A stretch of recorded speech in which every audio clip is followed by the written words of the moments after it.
I have short legs, short arms.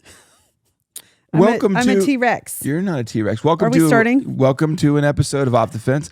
I think we should start with your shoes are amazing. Thank you. Wear it again, Sam. It's my favorite place to shop. That's cool. They Thanks. look soft. Do you want to try them on? They're velour. All right. So we're starting. Welcome to an episode of Off the Fence. My bride, actually. What are we talking about? Is that me? Okay. So I should preface this because you look up sports numbers and fantasy football things and theology. That way you said fantasy football seemed a little like you don't respect the art of fantasy football. I just think it's an interesting hobby. I'm not opposed to it. I just choose not to be part of it. It's the same reason I don't watch sci-fi with you, because it's just not a thing. So why get my brain involved in something that's not really even, okay. You call it sci-fi. I call it sci-fact. I don't think you do. It's fine. Okay. So I, though, nerd out on things like psychology. We all spend a lot of time talking and connecting with people. And as we've been talking through 2024 and our word of the year is disciple, one of the things that I have just been really processing and studying is as people, our motivation, often what we're doing and saying comes from a place within that maybe we're not always thinking rationally, but it's often from a deficit if we're really upset or if we're craving something. And so as I'm just going out into the world and meeting with people and connecting with people, some who really know and love the Lord and others who are not even interested in or aware of what life could be like with him, just doing some study on what do people want most in life? Like when I'm coming to talk to them, how can I better understand people? And how can I even be ready, my word of the year, to let the Lord use me with people if I'm not really understanding them or even leaving space for them to come as they are, and also not take things personally, because that's hard for me to do if somebody's really mean. But I think most of the time our motivations don't have a lot to do with the people around us or the people we're even talking to. It comes from a place of just deficit maybe. So based on what you want.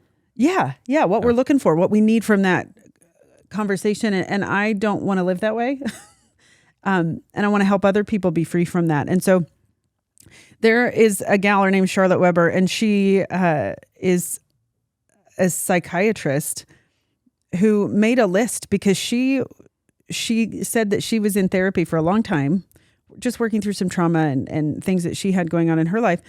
And she was waiting for a therapist to ask her what she wanted. What are you wanting? What do you want? What do you feel like you need? And nobody ever did. So she became a therapist because she's like, I think a lot of this starts at the root of, which is funny, not really. I didn't want to say not because I remember one of the most powerful stories in Scripture is when Jesus asks that friend, "Do you want to be well?" Yeah. And because that convicts me every time I read it. I say I want this, but am I behaving that out? I want to be a disciple maker. I want to be a disciple. Do I really want that? Am I living in a way that reflects that desire? Or I want to be healthy, or I want to have good friends, and I want to be a great mom. But do I want that? Is it evidenced in my behaviors? Jesus made the same pitch to disciples. For those who want, if you want to be my disciple. And then he got into, so here's what to do. But we started off where desire is one of the beginning points of any relationship. Like what do you want out of this relationship? For sure, defining the relationship. We've talked with kids as they begin to process, should I get a boyfriend or a girlfriend? Should I date? And they're like, well, why do you want to do that? Is always. That's nice that you say that, because I just go, absolutely not. But I think people begin to go after the reward of something, Sure. or go after a stage of life, and just don't always know what they want. And so the problem is sometimes we use people and circumstances and money and substances to satisfy something we want, and those things don't even promise to satisfy that want. We just are wanting. We just have this I want, and we don't even haven't articulated what we want. Sure. And I just really have been working really hard as I've gotten older. I want to ask less of the world, and I want to offer more. And so this list of things that people want most in life, I would say so beautifully mirrors what God knows our heart is and how he draws us to him, because he obviously is the only fulfillment that we can have. But as humans, there are things that we crave, and I pray that the Lord helps me leverage those things to help them see how God can provide that, or already has provided that. But I also want to walk into every, I guess, just meeting, being open to helping people and to being helped myself. And so if we know what people want, or maybe where they're coming from, I think that can help walk out where we need to go, or what's going on. And so I was just not shocked by this list, but I think being honest with ourselves about maybe where ideas or thoughts are coming from is paramount for healthy relationships, and really for freedom in walking out a life that honors the Lord. And so from children to as old as you can, 600 years old, I don't know. You threw me off on the 600 years old. Sorry. All right. I don't know how old the oldest person is in 114, maybe. I don't know. Okay. So I'm going to go through the list, and then we can just talk about it. Number 1, to be loved.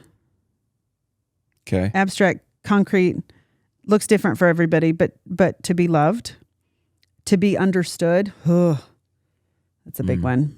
Okay. To have power. It's funny. I actually think when I read that, I think for some people that means control, and for some people that means something different, but just like power. Yeah, like power can be even the power to make whatever decision you want to make. Yeah. Well, yeah. I know Freedom? maybe this is easy, but if you want to understand power, understand feeling powerless. Oh yeah. Look at you. Well, where you go, it's power can sometimes be where you're not saying I can't. Yeah. You have the ability to say I can or I will. It's good. And so many of us, when you think about that craving that you want, some of us just wish I could say I can, or I am going to. But many of us say, I'm not able to do that. Yeah. I don't know how to do that. I feel powerless. That's good. Thank you, David. To have and to give attention. To have and give attention. A desire is to give attention. Interesting. So I think I actually, in my at least recent experience, I think that so many people are craving just to be seen, not overlooked. They want to be somebody's most important thing, or like person, relationship. I think there's a deficit of this, because I would contend actually that to be noticed and seen probably impacts all of the other ones more than any of the other ones impact. Just again, scripture, better to give than to receive. But thinking about like how we actually deeply want to give. We do, give attention. But I think so often what I have discovered is we spend so much time waiting to be seen that we forget that we are also supposed to go and see. Does that make sense? Like we whine about not being seen, but we're not seeing other people either. Right. Very interesting. But most people who give will tell you how fulfilling it is. For sure. Okay, to have freedom. To have freedom. That's probably an age. It depends on age, because like a teenager would want to have like a later curfew For an adult, it might be getting to set your own schedule or buy what you want or whatever. All kinds of things. I remember, as a parent, you watch the kids navigate freedom because initially, Bo more or less asks us, what are we doing today? Because he knows, well, you guys are in charge. Is today a school day? Are we going to school? Are we going to church? Yeah. Are we? But it's an acknowledgement of authority, going, hey, I don't really have the freedom. Just tell me what we're doing. But then as the older you get, I want to determine what I'm doing today. For sure. Oh. It becomes literally a desire you have. Like, I want to. It's my favorite thing about becoming an adult is I could choose what we had for dinner. Although now I forget that we have dinner. How fascinating. Just when you look at the typical way to punish the 9 things people want, one of the major things is freedom. And so when you do something bad, what is it that you get taken away from you? It's freedom. Punishment almost always is a removal of some sort of freedom, even if it's temporary. I also think it's isolation too, because it's like timeout. And I remember when Hayden was little, timeouts away from everybody was the big thing then. Yeah. Where go to a timeout. And I remember us recognizing that was actually the worst thing that we could do for his personality and the way that he functioned, because isolation was like kryptonite to him. Yeah. And so we had to really rethink. Sending to his room was not actually helpful. It made it worse. So, yeah. Okay. To create. We have a need to create. To create. That's all kinds of things. Who knows? To belong. Definitely. Which all of these, they're like woven together. To win. And again, that's subjective. I think that's the most important thing in life. I'm just kidding. You're very competitive. I'm competitive. Like, yeah, let's do. Man alive, you're so competitive. I love it though. You make us all better, and I just cheer for everyone. To the detriment of my team. Yeah, I like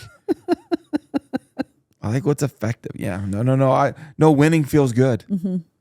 My basketball team lost recently, and it's like, man.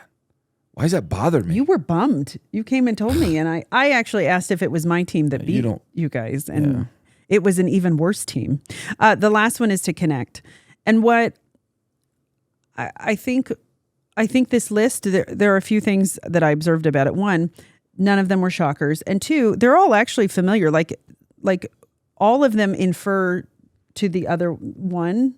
Like they're all connected, and they all kind of follow the same path, and God made all of us, and we're all hungry for these things that I believe if we're all walking out what the Bible says, we're able to help each other navigate these and look to Him for those things. But I was just thinking what we want the most. Why do we crave them, or how do we crave them? And I think in some seasons we probably want things different. I remember when we first started having kiddos and none of my other friends were having kiddos, connection was, I would say connection, and to have attention were probably paramount for me, because everything revolved around little ones. And so I was just craving somebody see me, and not just as this child's mother. And I always felt bad about it. But I think being honest, though, about what we're craving and what we're needing, because it informs everything that we do. And when we realize that, we can be so much more conscious of what am I really needing right now? And Lord, how can I get that? How can I look to you to provide those things? I think it just helps us be better listeners and like fellow humans, to be aware that we're all craving stuff. For sure. So how do we walk life out in a way that can help either meet those needs by pointing to the one who can give them, or just even understanding in that moment? It makes me think, so if we were to all know these, so let me rattle through them real quick. To be loved, understood, to have power, to have and give attention, to have freedom, to create, to belong, to win, to connect. So think about inside of your circle of people that you spend time with or that you care about, that or flip it, like even in the sense of any conflict you currently could be having right now. Yeah. It's most likely that the people around you, the good and the bad, that there's a deficit somehow in your own life and in the people's lives around you. Like most of us don't run at 100% perfectly every day, all the time. So it's most likely that every person we bump into today is like, I wish I was, I wish I felt loved more. I wish I felt understood more, or had more power, had more attention, or could give attention. I wish I had more freedom. I wish I could spend time creating. I wish I belonged. I wish I could win. I wish I was connected. Like those, that then leads to so why are you doing what you're doing? Why did you say what you said? Why do I feel the way that I feel? Likely it's one of those is getting like dented in some way. Yeah, I love it. I love the practical processing and remembering that, because you're right, there's often a deficit because we're human and we're surrounded by other humans. So if it's not even a situation in our own lives, it might be in the life of somebody that we love and we care about. So we're all walking into the world either wounded or carrying armloads of stuff. And I think I want to be helped to remember and be able to help people. And I hope that other people will do the same for me. And some of it is just going, where is this coming from? What am I needing that I don't have? And I think reading lists like this and connecting it back to how God made us and what he offers us is just really important. Well, the basic self-leadership or leadership of others, utilize this list. Here, like the practical application. What if you ask the people that you live around and spend the most time around, if you showed them the list and say, is there one of those that is the most empty in your life? What one there is the most empty? And then you as a friend or spouse, parent, kid, whoever you are, you could say, okay, I want to help you get that not so empty. Well, and a great way to love another person is to look at what do they need and where they feel like they lack the most. It's a really, really good list. For sure. Yeah. Thank you very much. You're welcome. I wore my shoulder pads for this episode. It's a really important one. But yeah, if I'm you're bringing not them back. if you're not watching, she's wearing a pink. Is it pink? Yeah, it's like magenta. I'm red-green colorblind, so I'm so sorry. So sometimes We have a lot of fun at home with that. Sometimes it just doesn't. I'm like, you thought I bought blankets that didn't you didn't match, and I forgot that you're colorblind. Well, hopefully this list will help you. Please listen to it and bring it into your home or your workplace or whatever. See if you can use it. Until next time, though, hope you get off the fence. We love you very much. My friend.